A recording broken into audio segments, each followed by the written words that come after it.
Bonjour ou bonsoir. Aujourd'hui, la méditation est sur le fait de vérifier si les ruminations, nos pensées, nous contrôlent. Mais avant de commencer, pensez à vous abonner, de mettre un petit pouce en l'air ou un commentaire à la fin de cette vidéo, de la partager avec vos amis, car vous qui m'écoutez, vous savez qu'il est important de méditer chaque jour un peu. Alors merci à vous pour votre présence, votre écoute. Prenez votre position habituelle. Trouvez le calme ici dans l'esprit et le cœur et soyez tout à l'écoute de ce qui suit. Car ce qui nourrit souvent la rumination, la cogitation, c'est souvent ce que personne ne dit, car la rumination ne se nourrit pas de la pensée elle-même. Elle se nourrit de ce que tu fais avec la pensée. Et il y a 3 comportements qui alimentent la rumination comme de l'essence sur un feu. La première, c'est vouloir chercher du sens à ce qui m'est arrivé et pourquoi ça m'est arrivé. Qu'est-ce que ça dit de moi et qu'aurais-je dû faire différemment? Toutes ces questions semblent légitimes, elles semblent même nécessaires.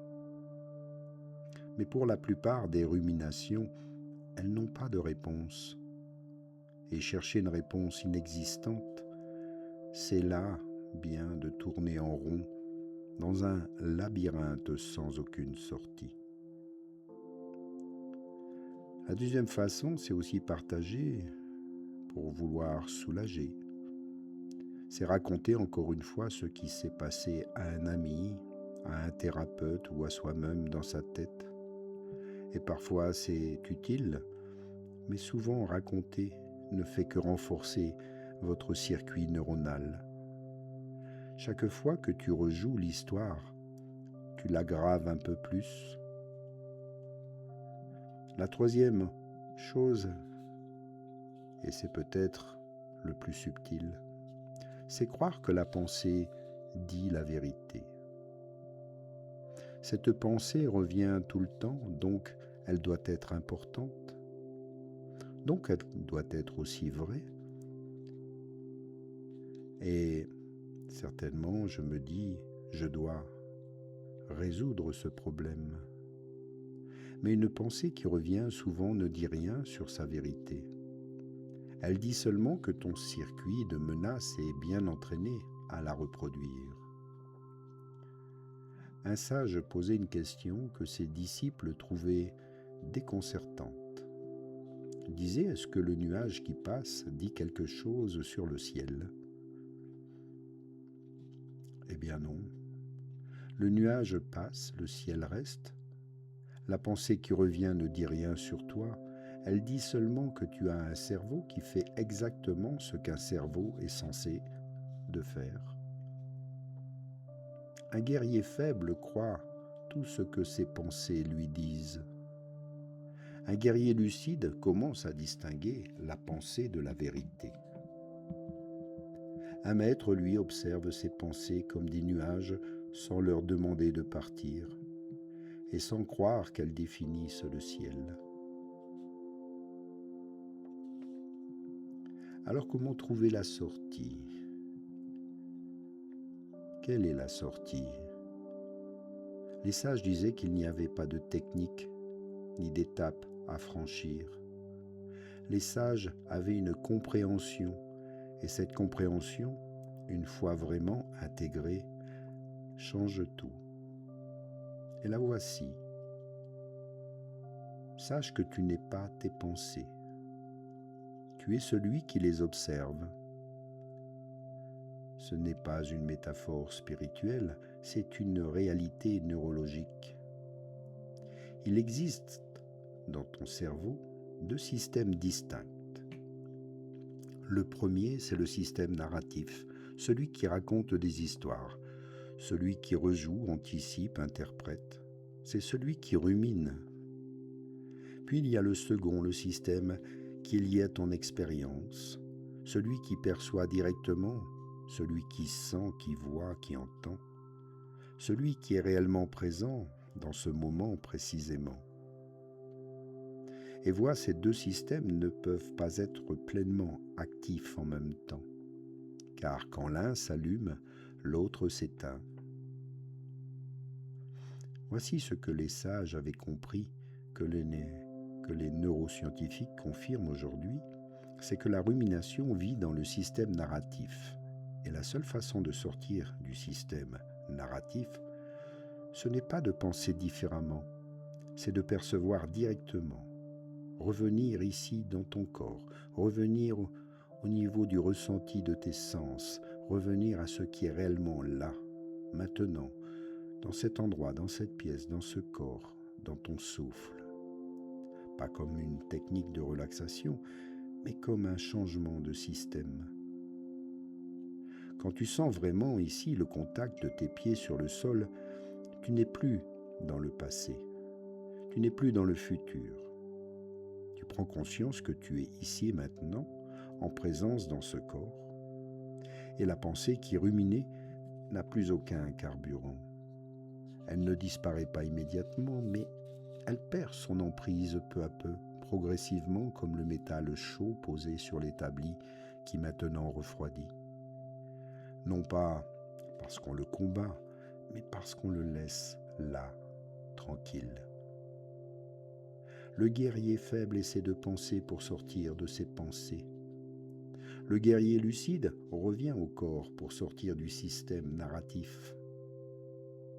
Le maître sait que la présence n'est pas une technique, c'est un retour à ce qui a toujours été là. C'est ce que les sages voulaient vraiment te dire. Si nous revenons à l'histoire du forgeron, le jeune apprenti, ce jour-là, avait quelque chose qu'aucun enseignement direct n'aurait pu lui donner. Il avait compris que ses pensées n'étaient pas ses ennemis. Elles faisaient leur travail et que son rôle n'était pas de les éteindre, mais de ne plus les alimenter. Que la sortie n'était pas dans le fait de résoudre le problème avec des pensées, mais dans le retour à quelque chose de plus simple et de plus réel que n'importe quelle pensée. L'action de ne plus penser mais faire, c'est ça la vérité que les sages enseignaient. Pas la maîtrise de l'esprit par la force, la compréhension de l'esprit par l'observation, par l'élimination des pensées difficiles, le désengagement de ce qu'elles te font croire. Plus de guerre, plus aucune guerre intérieure inutile. Faire simplement la paix, ici, en toi, dans le corps, le cœur et l'esprit. Pas comme une absence de conflit, mais comme un refus de nourrir le conflit.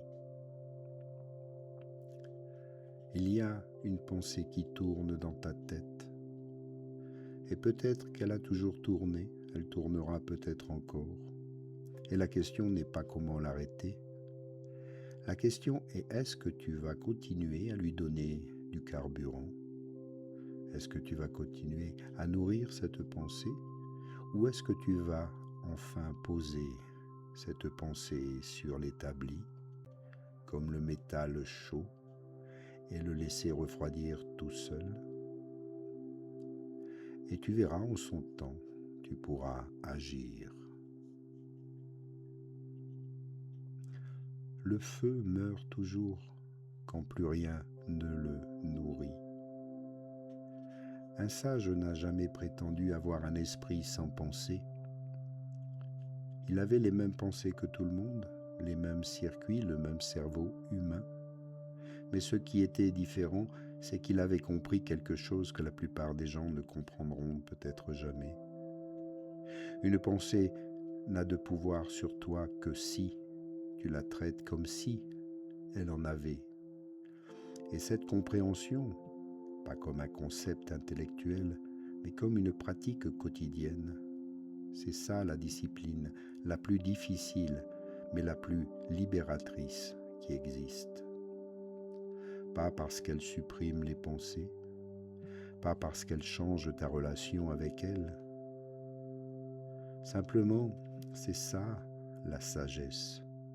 Ne pas dominer ta vie par la force, mais comprendre ce qui te gouverne et ensuite choisir de ne plus le laisser faire. Alors, ce soir, quand la pensée revient, et elle reviendra, ne l'éteins pas, ne la combats pas, ne cherche pas à la résoudre. Pose-la simplement sur l'établi ou sur ta table de chevet et reviens à toi, à ce qui est là vraiment, ce qui est important ici. Et maintenant ici réalise, le métal ne fait aucun effort pour refroidir. Il cesse simplement d'être alimenté. Le feu meurt quand plus rien ne le nourrit. Alors chaque jour, chaque semaine, utilise une vérité ancienne à comprendre et à expérimenter en discipline concrète. Pour celui qui veut ne plus alimenter le feu et de trouver enfin la paix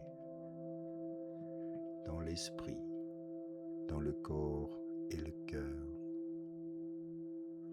Prends-en ici pleinement conscience.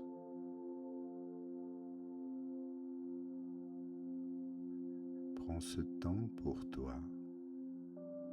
Respire. Cesse toute lutte.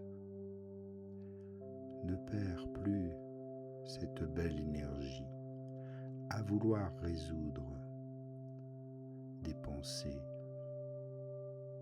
qui sont liées à ton passé ou ce que tu penses pouvoir faire dans le futur. Reviens simplement ici, maintenant, et fais ce qu'il y a à faire dans l'instant. Merci à toi. Namasté.